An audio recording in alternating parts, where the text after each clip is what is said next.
Alors, bonsoir, mon nom est Martin Blais. Je suis titulaire de la chaire de recherche sur la diversité sexuelle et la pluralité des genres, à l'Université du Québec à Montréal. Merci d'être avec nous ce soir en ligne pour cette conférence sur la neuroscience du stress offerte par Robert-Paul Juster. Robert-Paul, merci d'avoir accepté notre invitation. Pour l'invitation. Alors, Robert-Paul Juster est professeur-chercheur, je dois lire mes notes, professeur-chercheur adjoint au département de psychiatrie et addictologie de l'Université de Montréal, chercheur au Centre de recherche de l'Institut universitaire en santé mentale de Montréal et directeur du Centre d'études sur le sexe et le genre, l'allostasie et la résilience. Donc, Robert-Paul va nous parler un peu plus de son parcours, puis nous parler de ses travaux actuels. Alors, encore une fois, merci. Merci, Martin. C'est la parole. Bonjour tout le monde. Donc aujourd'hui, je vais parler un peu de mon programme de recherche. C'est là que je regarde. Mon programme de recherche qui s'intéresse beaucoup à regarder le stress biologique comme complément à la recherche en psycho et en santé publique. J'ai fait mon doctorat avec la fameuse Sonia Lupien, la reine du stress au Québec. Donc, j'ai passé une grande partie de ma vie à stresser le monde puis les faire cracher.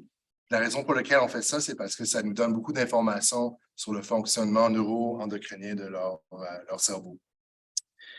Voilà. Donc, on sait que la communauté LGBTQ+, fait face à beaucoup plus de stigmas et de stress qui affectent la santé. On parle beaucoup de conditions reliées au stress, donc la toxicomanie, les problèmes cardiovasculaires, les problèmes de santé mentale. Puis beaucoup des théories qui expliquent comment le stigma devient des processus de stress sont basées largement sur des modèles de stigma qui parlent de stresseurs distals, donc tout qui est notre environnement, les lois en place qui nous protègent ou non, la victimisation, la discrimination, puis tout qui est plus proximal, donc tout qui est internalisé, donc l'homonégativité internalisée, la transphobie internalisée. C'est intéressant, c'est des termes qui viennent de la génie, juste comme le stress, qui est né à Montréal avec Hans Selye à l'Université de Montréal. En 2011, il y a eu un rapport très important qui a vraiment changé ma carrière. J'étais un jeune étudiant dans le labo de Sonia Lupien, puis je voulais vraiment étudier le stress chez la communauté LGB. Puis ce rapport venait juste de sortir, qui mettait vraiment en priorité la santé et le bien-être de la communauté. Puis 4 thèmes ont été vraiment soulignés pour améliorer la recherche dans ce domaine, donc de prendre plus d'histoires personnelles, plus de... Excuse-moi, il y a juste un petit bâton qui...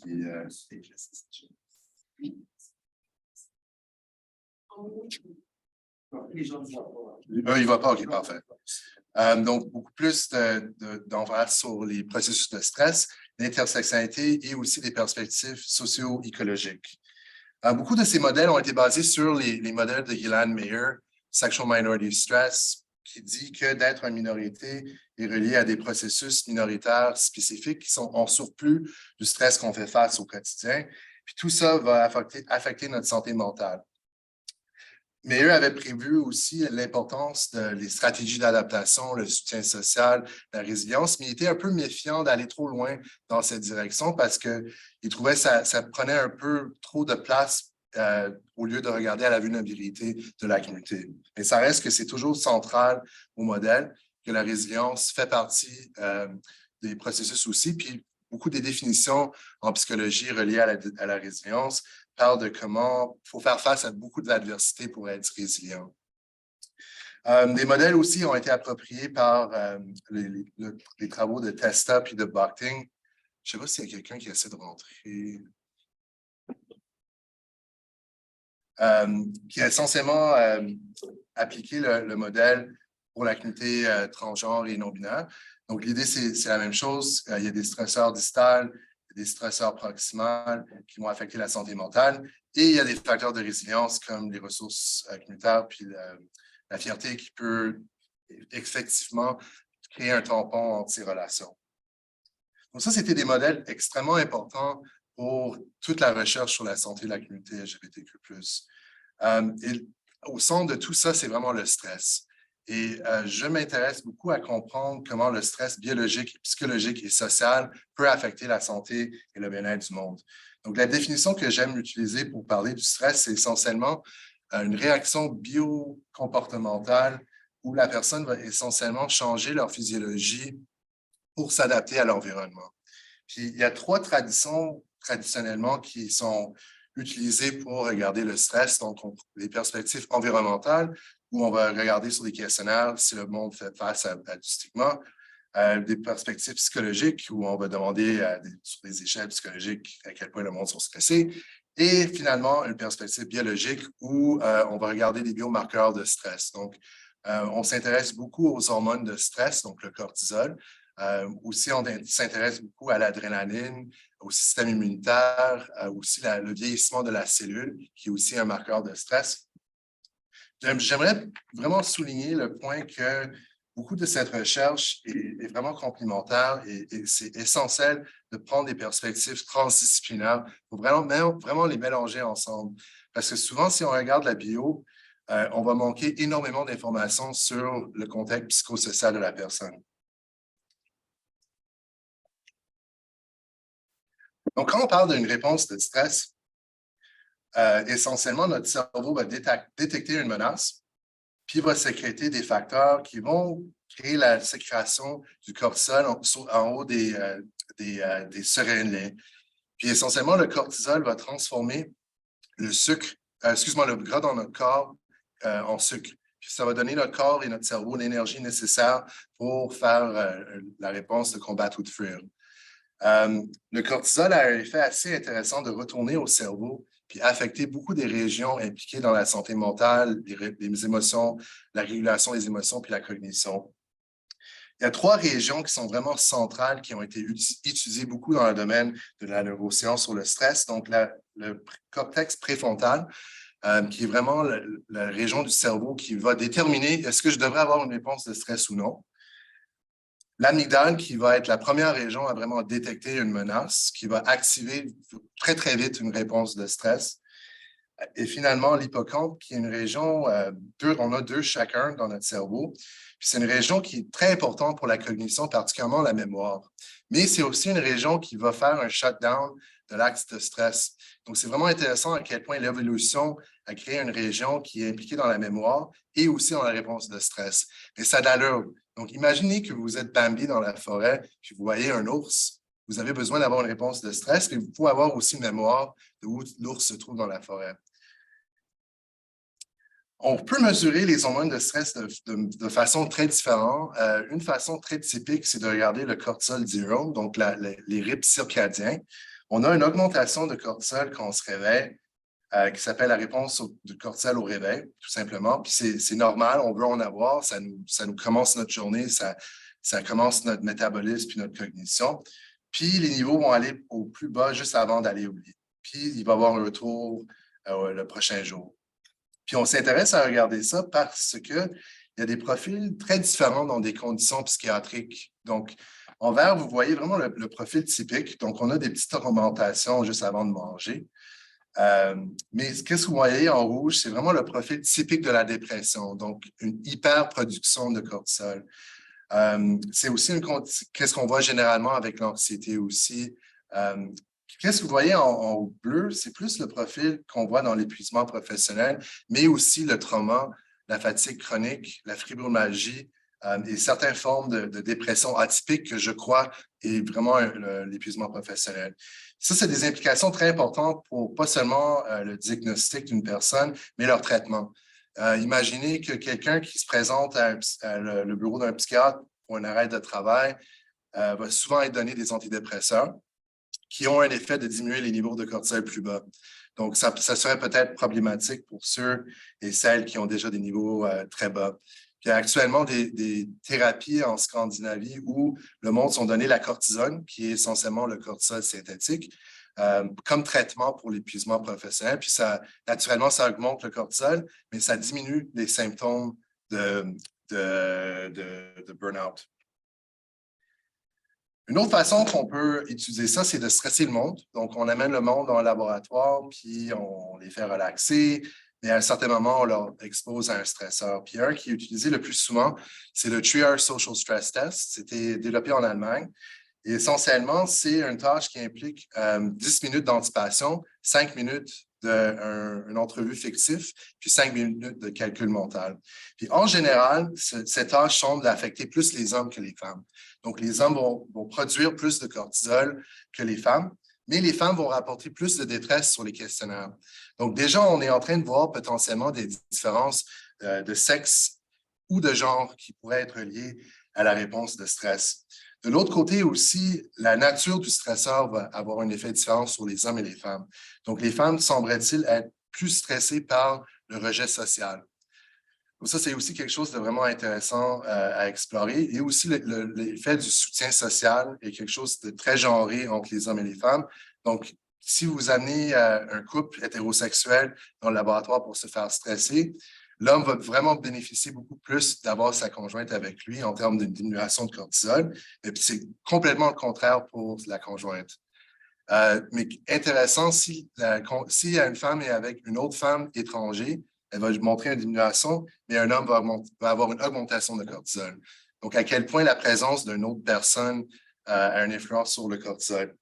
Ça, c'est quelque chose de vraiment intéressant parce que le cortisol est extrêmement sensible à la menace sociale. Donc, on parle de social evaluative threat, qui est essentiellement l'ingrédient le plus important pour avoir une réponse de stress en termes de cortisol. On veut avoir une réponse de stress, puis on veut être capable de se calmer le pompon une fois que c'est fini. On parle de recovery. Mais il y a 4 profils dans lesquels on commence à voir l'usage essentiellement des systèmes de stress. Donc, un, c'est une activation répétée. Donc, imagine quelqu'un qui habite dans un quartier défavorisé, qui a constamment besoin d'activer une réponse de stress. Relié à ça, c'est le manque d'adaptation. Donc, certaines personnes, par exemple, qui ont un faible estime de soi, sont incapables de s'habituer à un stresseur semblable. Un autre, c'est une réponse prolongée. Donc, le recovery prend plus de temps. Ça, c'est quelque chose qu'on voit typiquement dans le vieillissement. Les systèmes qui nous protègent d'avoir une hyperproduction de cortisol commencent à être un peu usés. Puis, finalement, un manque de réponse. Donc, qu'est-ce qu'on voit, par exemple, dans le burn-out ou dans le trauma? Il y a un concept qui a été développé essentiellement dans les années 80 pour essayer d'expliquer un peu mieux comment notre corps change notre homéostasie pour s'adapter à l'environnement puis au stress dans leur environnement. Donc, le concept d'allostasie, ça dit que pour maintenir la stabilité, un organisme doit varier tous les paramètres de son milieu interne et les accorder proprement aux demandes de l'environnement. Donc, l'allostasie, c'est un genre de stabilité dynamique. Donc, en anglais, on dit stability through change. Puis, la réponse de stress, c'est vraiment le meilleur exemple d'un mécanisme allostatique parce que notre physiologie change pour s'adapter à l'environnement. Mais dans la long terme, ça peut avoir des effets négatifs. Donc, le cortisol est une molécule extrêmement puissante qui peut affecter le système immunitaire, le système cardiovasculaire, le système de reproduction. Donc, dans le temps, ça peut avoir des effets vraiment négatifs. Puis ça, c'est qu'est-ce qu'on appelle la charge allostatique, donc en anglais, allostatic load, qui est essentiellement une façon de mesurer le stress chronique avec plusieurs biomarqueurs. Donc, on définit la charge allostatique comme le déséquilibre des systèmes qui servent d'adaptation. Donc, on peut imaginer, c'est un peu comme je ne sais pas comment on dit ça en français, mais the straw that breaks the camel's back. Qui va impliquer le stress chronique naturellement, mais aussi d'autres comportements qui sont reliés. Donc, on s'entend que quand on est stressé chroniquement, on mange moins bien, on fume plus, on boit plus. Puis la charge allostatique implique pas juste le cortisol, mais tout un ensemble de biomarqueurs qui sont reliés dans un réseau non linéaire, un peu comme une file d'araignée. Qu'est-ce que je veux dire par ça? C'est que des fois, si les niveaux de cortisol sont élevés chez un individu, d'autres paramètres vont changer dans le temps, puis dans le temps, le cortisol peut diminuer comme contrebalance. Donc, tous ces systèmes sont en train de se contrebalancer pour essentiellement adapter, mais d'une façon qui peut devenir maladaptive. Donc, juste pour faire un résumé, l'allostasie, c'est vraiment la stabilité à travers du changement qui fait partie du stress aigu, c'est quelque chose d'adaptatif. Puis, la charge allostatique, c'est essentiellement l'usage dans le temps qui met vraiment le cerveau comme l'organe central de tous ces processus d'adaptation. C'est un modèle très compréhensif. Je suis un peu biaisé parce que j'ai quand même dédié toute ma carrière à ce modèle. Mais c'est un modèle que je pense est très bon pour être très compréhensif et de prendre beaucoup de facteurs comme les stressors environnementaux, le stressful life events, le trauma, les comportements, les génétiques même. Et essentiellement, la charge allostatique est capable de prédire pas seulement des problèmes physiques comme des problèmes métaboliques ou des problèmes cardiovasculaires, mais aussi énormément de problèmes psychiatriques. Puis ça a de l'allure parce qu'on est en train de regarder tout un ensemble de biomarqueurs qui sont déréglés au lieu de juste un à la fois. Une autre façon d'y penser, c'est un peu comme un effet domino. Donc, le cortisol, l'inflammation va être affecté par le stress chronique. Puis ça va avoir un effet sur beaucoup des biomarqueurs qui sont traditionnellement utilisés en biomédecine. Donc, le cholestérol, la pression artérielle pour tout ce qui est les problèmes métaboliques et cardiovasculaires. Beaucoup de ces biomarqueurs, en passant, sont utilisés dans beaucoup de cliniques de santé sexuelle. Donc, il y aurait des façons potentiellement de regarder la charge allostatique dans des bilans de sang pour mieux comprendre le fonctionnement de la personne. Et dans le temps, quand tous ces biomarqueurs deviennent déréglés, ça augmente notre risque d'avoir des problèmes de maladies reliées au stress. Ça, c'est des travaux d'un collègue à Columbia qui s'intéresse beaucoup à regarder tous les processus cellulaires, donc les mitochondries, les télémères, puis tous ces changements qui peuvent influencer la charge allostatique et essentiellement être le pont vers tous ces changements métaboliques et cardiovasculaires. Les mitochondries, c'est essentiellement des organelles dans notre cellule qui est un peu comme notre power plant. Ça produit l'énergie pour notre corps. Puis tout ce que je parle ce soir, ça coûte énormément d'énergie. Donc, d'avoir une réponse de stress puis tous ces adaptations, c'est extrêmement taxant sur le corps de la personne. Donc, une réponse allostatique, ça coûte de l'énergie, mais dans le temps, quand ça devient déréglé puis ça devient une charge allostatique, ça coûte très, très cher au corps. Puis c'est à ce moment-là qu'il y a vraiment un shutdown de tous les systèmes d'adaptation.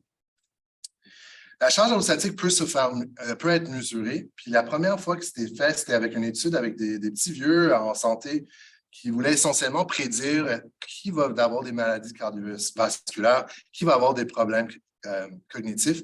Donc, ils ont sorti un bilan de 10 biomarqueurs qui sont tous reliés d'une façon ou l'autre au stress. Donc, l'adrénaline, le DHEA, c'est un antagoniste du cortisol, la pression artérielle, l'hémoglobine glycique, c'est une mesure de notre sucre dans notre sang. Qu'est-ce qu'ils ont trouvé dans ces études? C'est que cet ensemble de biomarqueurs était capable de prédire qui développait des problèmes physiques, cognitifs, cardiovasculaires et même la mortalité, mieux que chaque biomarqueur individuellement. Une autre façon que ça peut être calculé, c'est basé sur des valeurs cliniques. Donc, vous voyez ici que une personne a une valeur de 7 pour le cholestérol. Le 7 dépasse 5,2 qui est la valeur clinique. Mais cette personne a développé la diabète en 2 ans. Si on regarde leur glucose, c'est à 5,4. Ce n'est pas rendu encore à 6, mais ça s'approche. Les triglycérides, qui est essentiellement du gras, 1,51, ce n'est pas encore à 1,8, mais ça s'approche. Le cholestérol HDL, qui est le bon cholestérol, les niveaux sont corrects parce qu'on veut avoir des niveaux élevés. Donc, qu'est-ce que la charge allostatique fait? Ça ne prend pas seulement des valeurs cliniques, mais des valeurs sous-cliniques. Donc, le 75e pourcentile pour les biomarqueurs où les valeurs élevées sont problématiques et le 25e pourcentile pour les valeurs où les valeurs bas sont problématiques, comme le cholestérol HDL. Donc, pour ces 4 biomarqueurs, cette personne aura une cote de 3 parce qu'il y a 3 biomarqueurs dans cet ensemble qui sont déréglés. Puis, la majorité des études, en moyenne, utilisent une dizaine de biomarqueurs. Ça, c'est sur l'axe X, vous voyez le nombre d'études qui ont utilisé certains biomarqueurs. Ça a vraiment des implications très importantes cliniques. Moi, je rêve d'un jour où un bilan sanguin va avoir une autre colonne ajoutée qui va être la colonne de charge allostatique, qui pourrait donner de l'information à des psychiatres ou à d'autres professionnels de la santé du risque de développer certains problèmes. Ce modèle a été validé en environ 200 études partout au monde. qu'est-ce qui ressort de tout cet ensemble de recherches, c'est que l'âge est le facteur qui prédit la charge allostatique le plus. Malheureusement, le plus qu'on vieillit, le plus que notre charge allostatique va augmenter. La race non, l'ethnicité l'ethnicité non blanc, le statut socio-économique plus faible et le sexe. Et le sexe, c'est vraiment où j'ai commencé ma carrière parce que je m'intéressais à comprendre mieux les différences hommes-femmes en lien avec la charge allostatique, mais en regardant la communauté LGBTQ+. Donc, une des premières questions que je me suis demandé quand j'ai été recruté à l'Université de Montréal, c'était est-ce qu'il y a des différences hommes-femmes avec la charge allostatique? Puis, il y en a. Les hommes, en général, ont une charge allostatique plus élevée que les femmes. Mais pour beaucoup d'études où on voit des différences chez les femmes, c'est relié à des facteurs qui sont plus genrés. Donc, la spiritualité, comme exemple. Les femmes qui vont à l'église ou à la mosquée ou des temples plus souvent ont une charge allostatique plus bas que ceux qui ne vont pas aussi souvent. C'est un effet qui n'était pas là chez les hommes. Les personnes âgées au Taïwan, les hommes âgés bénéficient beaucoup plus d'avoir un conjoint, mais ce n'est pas la même chose pour la femme. Donc, je commençais à vraiment m'intéresser à beaucoup de ces questions de sexe et de genre dans la recherche sur le cortisol et la charge allostatique et la santé mentale. Tout ce que je vais parler aujourd'hui, ça va principalement être sur l'orientation sexuelle, l'identité de genre, mais on s'entend qu'il y a plein d'autres facteurs qui sont interreliés. Donc, les comportements de santé, c'est quelque chose que j'ai malheureusement négligé dans ma carrière. Donc, il fallait faire un choix à un certain moment. Puis, j'ai évité d'aller trop loin dans la recherche sur le VIH parce que c'était la seule recherche qui existait sur le cortisol. Puis, je m'intéressais beaucoup à comprendre plus le stigma puis le stress comme processus. Puis dans toute la recherche que je vais vous montrer aujourd'hui, on s'intéresse à vraiment prendre une perspective transdisciplinaire. Donc, on ne regarde pas juste la bio, on veut s'intéresser à l'environnement social aussi. Et on veut aller plus loin que le sexe comme variable binaire. Dans ma recherche, j'essaie le plus possible de créer des variables continuelles. Donc, une variable de sexe qui est continuelle, c'est les hormones sexuelles. Donc, chacun et chacune ont des valeurs différentes. Puis ça, c'est une façon qu'on peut regarder même le sexe biologique comme variable continuelle. Et naturellement, la communauté LGBTQ+, présente beaucoup plus de diversité en lien avec l'expression de genre. Donc, c'était un peu le but de mon doctorat, d'explorer tout ça avec Sonia Lupien. J'ai fait une étude qui impliquait 3 études sur les hormones sexuelles, les rôles de genre et l'orientation sexuelle. Puis pendant ma carrière, on a ajouté plus de construits, puis on continue aussi d'aller plus haut en termes de facteurs macroscopiques pour regarder la charge allostatique et le cortisol. Et ce soir, je vais vraiment principalement vous montrer des résultats sur l'orientation sexuelle et l'identité de genre.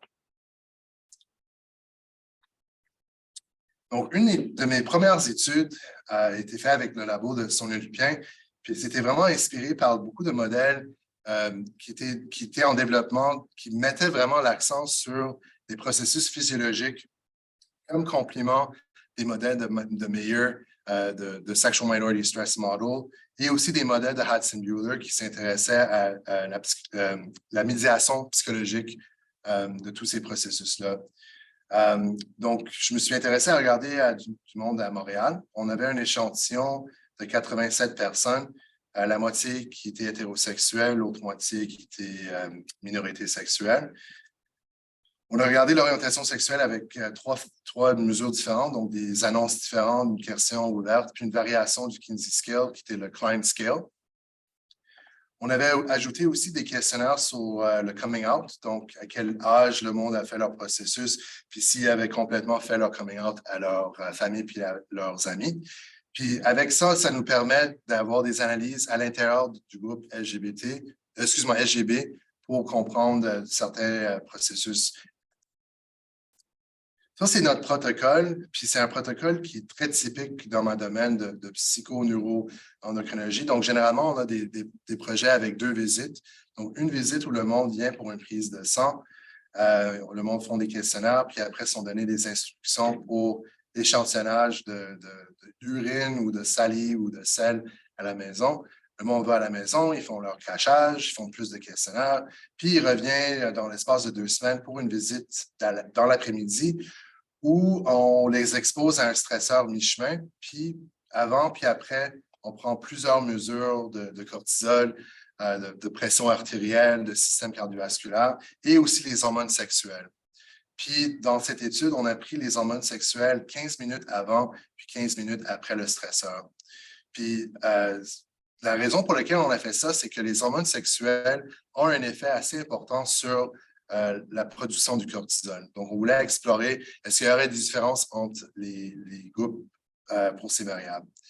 Notre premier résultat, on a trouvé que les femmes minorités sexuelles avaient des niveaux de testostérone plus élevés que les femmes hétérosexuelles.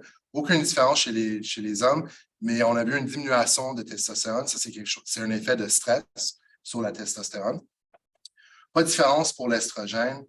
Et encore, pour la progestérone, les femmes minorités sexuelles avaient des niveaux plus élevés que les femmes hétérosexuelles. Maintenant, dans les années 80, il y avait tout un ensemble d'articles qui ont sorti dans des journaux haut de gamme en psychiatrie qui regardaient les hormones sexuelles en lien avec l'orientation sexuelle. Puis beaucoup de cette recherche a été un peu débunkée parce que c'est trop inconsistant.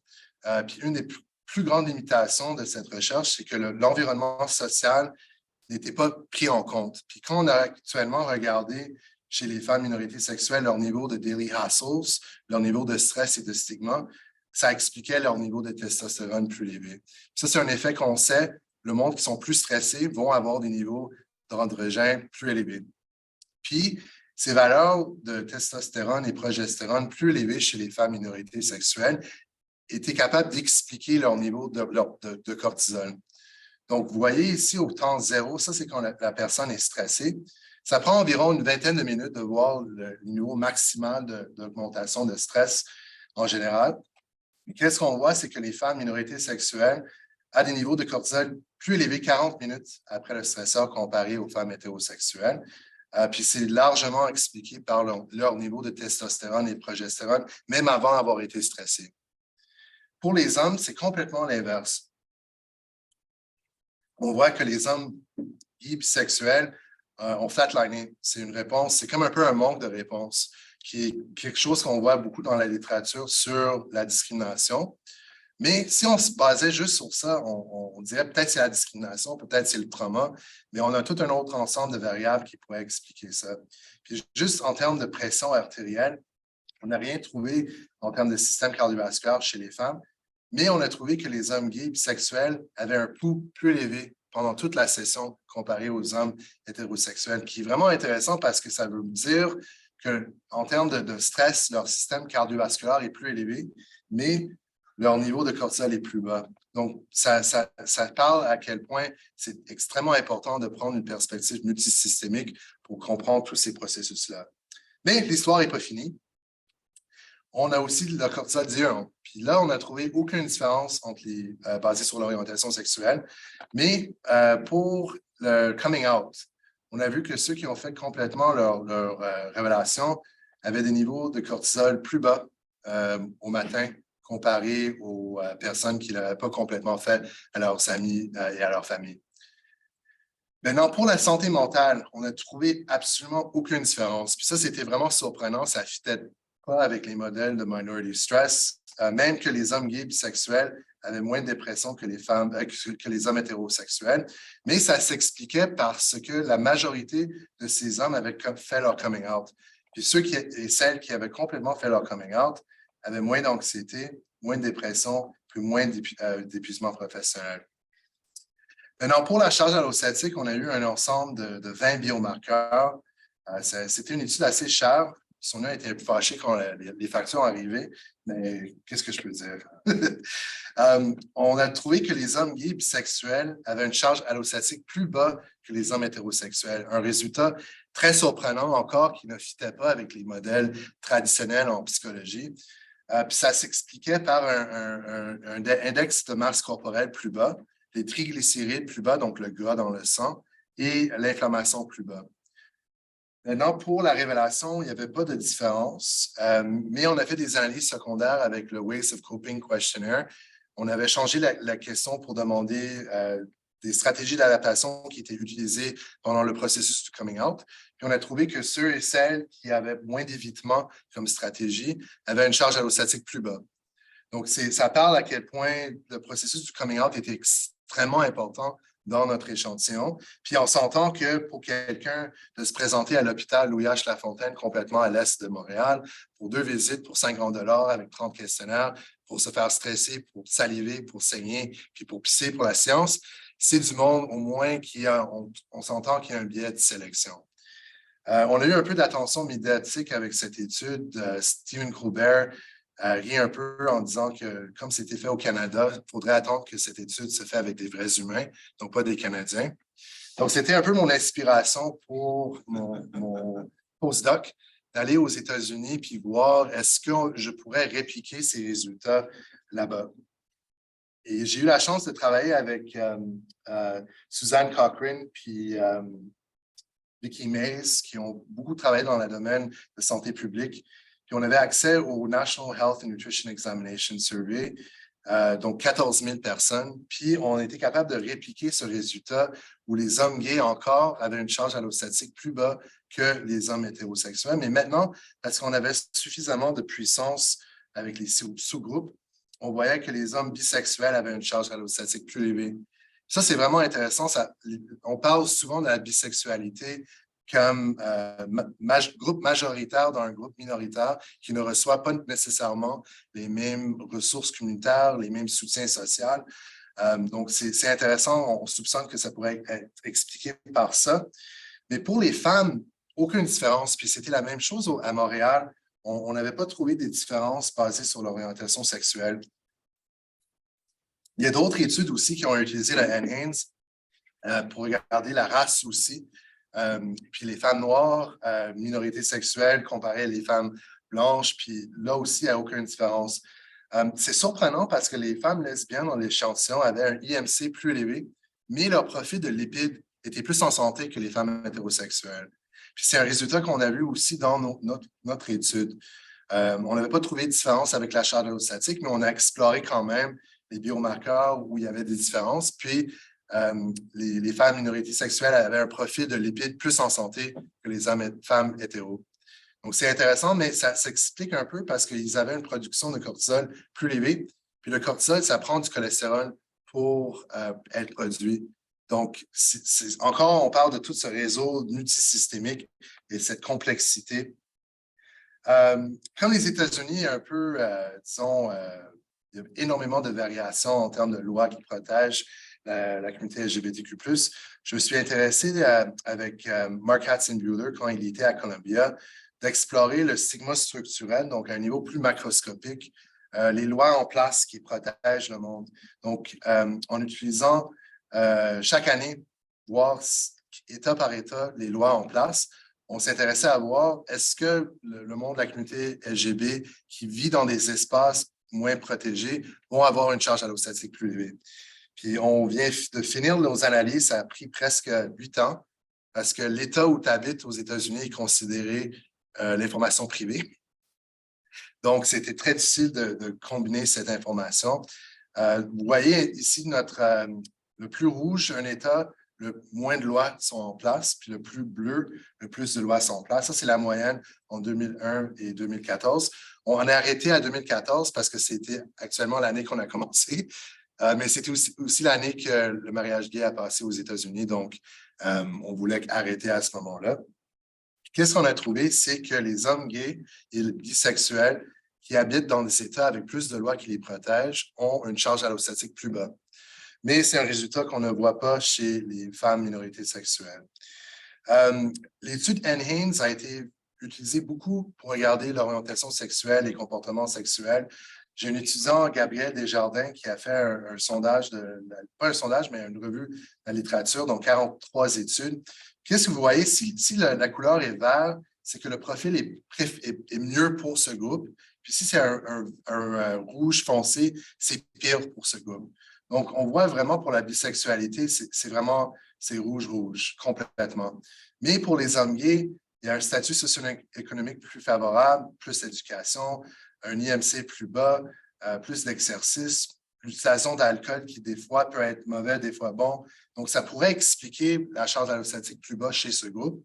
Et pour les femmes, on voit un peu la même tendance pour les femmes lesbiennes. Donc, ça va être vraiment important à l'avenir de prendre en compte tous ces comportements de santé pour mieux comprendre les différences sous-groupes en lien avec la bio. Donc, ça, on s'entend que le monde qui sont stressés vont être engagés dans des comportements de santé plus malsains. Donc, moi, à l'avenir, qu'est-ce que j'aimerais faire avec ces genres d'études, c'est de faire des analyses de modération. Donc, de regarder l'interaction entre la charge allostatique et les comportements de santé qui pourraient être indexés. Donc, au lieu de juste regarder une chose à la fois, de créer un genre d'index pour le regarder. Mais une des plus grandes limitations de toute cette recherche, c'est qu'il y a tout un ensemble de variations psychosociales à l'intérieur de chaque sous-groupe qu'on n'a pas pris en compte. Puis ça, c'est quelque chose que je m'intéresse beaucoup à explorer plus dans mon jeune laboratoire, puis dans mes collaborations. Puis même si on ne trouve pas de différence chez les femmes, on s'entend qu'il y a énormément de recherches qui démontrent que le stigma, quand on le mesure, est relié à des profils très, très importants. Ça, c'est des recherches qui viennent juste de sortir avec Tanya Hughes, qui a fait une grande enquête à Chicago pour regarder les femmes minorités sexuelles. Puis on a trouvé que les femmes qui ont vécu du trauma en enfance, c'est naturellement un grand prédicteur pour les problèmes de PTSD à l'avenir. Mais tous les processus de discrimination internalisée et le stresseur minoritaire est extrêmement important aussi à expliquer ces résultats-là. C'est une étudiante que j'ai eue avec Stéphane Gay, son nom c'est Emma Fedel. Elle a fait une maîtrise en criminologie. Elle s'intéressait à comprendre un peu la violence conjugale entre les couples lesbiennes bisexuelles. Puis elle a trouvé que vraiment le processus de se sentir comme on est connecté avec notre communauté est extrêmement important pour nuire l'effet de la dépression et l'anxiété. Ça, c'était toutes des analyses en plus de tous les facteurs qu'on prend normalement comme covariables, mais aussi la violence conjugale. Donc, tous ces processus de stress minoritaire étaient extrêmement importants à prédire la santé mentale.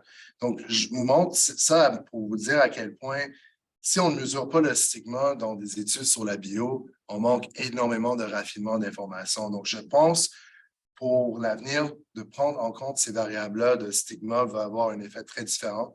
C'est là aussi je pense qu'on va être capable de décortiquer les effets de résilience beaucoup plus. Maintenant, pour l'identité de genre, ça, c'est un champ de recherche assez nouveau pour mon laboratoire. Puis c'est fait beaucoup en partenariat avec Zachary Dubois, qui est un chercheur à l'Université d'Oregon. Zachary, c'est essentiellement un anthropologue biologique qui a fait pendant son doctorat une étude où il a traversé l'État de Massachusetts puis de Rhode Island, puis il s'intéressait à faire des entrevues qualitatives avec des hommes en transition, puis aussi de prendre certains biomarqueurs. Et qu'est-ce qu'on a trouvé dans une des premières études qui a regardé le cortisol chez cette communauté? C'est que les hommes transgenres qui rapportaient plus de stress en lien avec leur identité puis leur transition, plus de stress en lien avec leur coming out, puis plus de stress en lien avec les toilettes publiques, avaient des niveaux de cortisol plus élevés au quotidien. Donc, quelque chose de vraiment intéressant. Ça a bien de l'allure, mais c'est intéressant de le voir avec la bio. Puis, qu'est-ce qui est intéressant aussi, c'est qu'avec le questionnaire Perceived Stress Scale, on n'a pas trouvé cette différence. Donc, on soupçonne que sans avoir des mesures qui sont spécifiques aux stresseurs de la communauté trans, on ne va pas être capable de corréler cette variance avec la bio. On a une étude qui vient juste de sortir, je suis vraiment fier. On s'est intéressé à prendre une perspective de prendre toutes les informations des entrevues qualitatives pour faire un Mixed Methods Study, puis on vient juste de publier la première étude chez la communauté trans sur la charge allostatique. Puis qu'est-ce qu'on a trouvé? C'est que où tu habites, si c'est un espace qui est moins progressif géopolitiquement dans l'État de Massachusetts et de Vermont, donc déjà des États qui sont assez progressifs, les hommes transgenres ont une charge allostatique plus élevée. Aussi, tout ce qui est sociodémographique, donc si tu as moins de facteurs sociodémographiques qui te protègent, tu as une charge allostatique plus élevée. Maintenant, pour tout ce qui est santé mentale, c'était principalement les stresseurs en lien avec la transition et le soutien social. Donc, on s'est inspiré vraiment des modèles de Bronfenbrenner pour indexer toute cette information tranche par tranche, un peu comme un oignon. Puis je trouve que c'est une approche vraiment intéressante à corréler avec la bio, mais aussi avec d'autres facteurs comme la santé mentale. Zachary Dubois et aussi son collègue Jay Puckett ont terminé une étude, c'est une enquête vraiment intéressante qui essentiellement regarde dans l'État de Oregon, Michigan, Nebraska puis Tennessee, 12 mois avant l'élection de 2020 et 12 mois après. Puis ils ont pris chaque mois des mesures pour essentiellement comprendre les changements sociopolitiques, puis à quel point ça a une influence sur la santé mentale. Puis on est capable de regarder la charge allostatique à 2 moments, donc 12 mois avant puis 12 mois après. Ces analyses sont en cours, mais essentiellement, qu'est-ce qu'on trouve avec le cortisol? C'est que plus d'un acte de stigma est relié à des niveaux de cortisol plus aplatis. Donc, une production moins de variation qui n'est pas quelque chose de nécessairement en santé.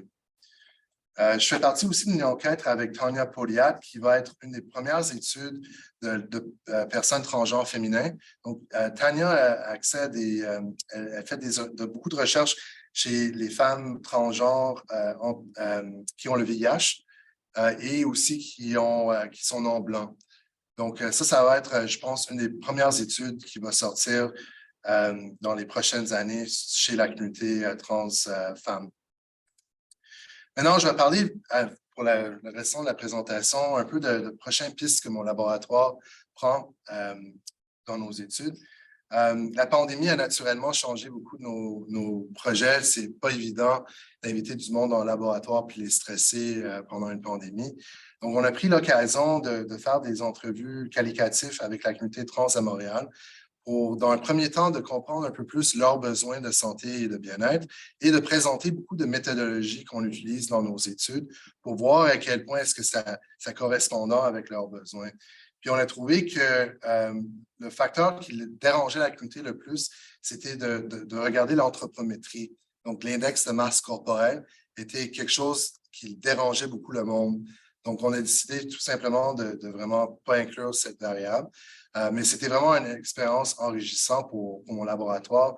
On a fait une trentaine d'entrevues, puis on est dans le processus actuellement de regarder, de faire les analyses. Puis ça fait vraiment bien avec les approches participatoires qui sont extrêmement essentielles pour la recherche avec la communauté LGBTQ+. Je vous présente un article qui vient de sortir pour vraiment souligner ce point en psychiatrie puis en neurosciences. 2 domaines qui, malheureusement, ont été très stigmatisants pour la communauté, la psychiatrie en particulier. Je vous présente un protocole qui est financé par le CRSNG, puis c'est une étude où on s'intéresse à comprendre la cognition sexuellement polymorphique, donc des tâches cognitives où généralement les hommes ou les femmes sont meilleurs. Mais ce n'est pas suffisant comme information parce que toutes ces tâches cognitives sont influencées par les hormones sexuelles, sont influencées par ton orientation sexuelle, ton identité de genre, où tu es dans ta transition. Donc, on a fini une première phase de cette étude avec 222 personnes, donc un tiers fait partie de la communauté trans. Et on va faire maintenant une deuxième phase où on va faire exactement le même protocole, donc plein de tâches où il y a des différences. Mais cette fois, on va actuellement induire une menace genrée, stéréotypée. Donc, on va dire, maintenant, voici une tâche où les hommes sont meilleurs, voici une tâche où les femmes sont meilleures. Puis on sait que juste le fait d'induire ce biais a un grand effet sur la performance. Donc, il y a beaucoup d'études, particulièrement avec les mathématiques, qui dit que si tu dis à des femmes ou des filles à l'école, les hommes sont meilleurs à cette tâche en termes de mathématiques, les femmes vont pas performer, les filles vont pas performer aussi bien. Mais si tu dis complètement l'inverse, les filles vont performer mieux. Donc, c'est vraiment important de considérer les instructions qu'on utilise dans ces genres de tâches et aussi de mieux comprendre tous ces processus cognitifs qui sont simplement pas expliqués suffisamment par le sexe comme variable binaire. Ça, c'est juste pour montrer les tâches où généralement il y a des différences, mais nos données préliminaires montrent que chez la communauté non-binaire, la performance est supérieure pour les tâches où généralement où on attendrait de voir des différences hommes-femmes. La communauté non-binaire sera très élevée pour les deux. Donc, c'est vraiment intéressant. Puis, on est en attente de nos spécimens biologiques pour regarder les hormones sexuelles aussi en lien avec tout ça. On a reçu en 2020 une chaire des RSC qui va essentiellement regarder le stigma plus en lien avec la charge allostatique. Donc, j'utilise un exemple ici d'un homme de 80 ans gay aux États-Unis. On veut vraiment comprendre le stigma au cours de la vie, puis comment ça a une influence sur la charge allostatique de nos participants. Donc, ça, c'est un peu notre protocole. C'est un peu semblable à ce que j'ai fait auparavant. Mais on va inclure plus de paramètres psychophysiologiques pour mieux comprendre le fonctionnement cardiovasculaire à haute fréquence. On a aussi un sous-étude qui se fait en collaboration avec Silke Jackman-Park, qui est une étudiante au Harry, avec Sophie Bergeron, puis moi. Puis qu'est-ce qu'on va faire? C'est exactement la même chose, mais avec des couples LGBT qui vont venir ensemble pour être stressés. Une personne va être stressée, l'autre va donner un soutien. Puis on s'intéresse à voir à quel point il y aurait des différences basées sur ce qu'on connaît de l'effet modulateur du soutien social. On s'intéresse aussi à regarder plus des tâches de stress en lien avec la communauté trans et non-binaire qui n'ont malheureusement pas été représentées auparavant dans beaucoup de cette recherche sur le cortisol. Puis, pour conclure, toute cette recherche, le but essentiellement, c'est de vraiment ajouter la bio comme complément à tout ce qu'on connaît des modèles de résilience, de minorité de stress. Et à l'avenir, on veut aller plus loin avec la résilience pour mieux comprendre ces facteurs-là. Donc, juste pour finir avec un avant-goût, ça, c'est une étude qui a été faite. Il fallait changer beaucoup de nos affaires avec la pandémie, on s'entend. Ça, c'est une étude qui a été faite avec Sonia Lupien. On voit que dans les premiers 4 mois de la pandémie, que la communauté LGBTQ+, avait moins de soutien social, plus de détresse, plus de dépression, plus d'anxiété, puis plus de loneliness.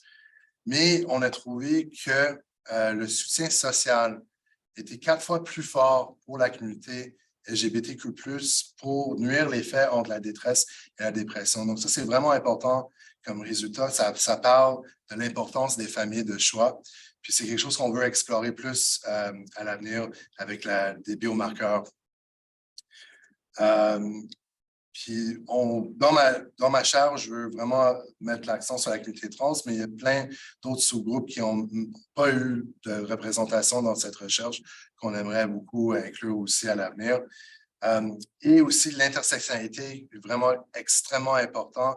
Juste pour conclure avec un questionnaire, peut-être que vous n'êtes pas au courant, qui a été développé par Greta Bauer. C'est vraiment intéressant parce que c'est une mesure d'intersectionnalité et de la discrimination qui se mélange très bien avec d'autres mesures de discrimination qui ont été utilisées plus aux États-Unis. Donc, ça, c'est quelque chose qu'on ajoute dans nos études maintenant, qu'on s'intéresse à vraiment comprendre avec tout ce qui est stress et charge allostatique et cortisol. Donc, pour conclure, ça prend un village gay puis tout un village de chercheurs et de collègues pour faire cette recherche. Puis, j'aimerais aussi juste souligner mon équipe qui travaille très, très fort, puis nos financements. Merci.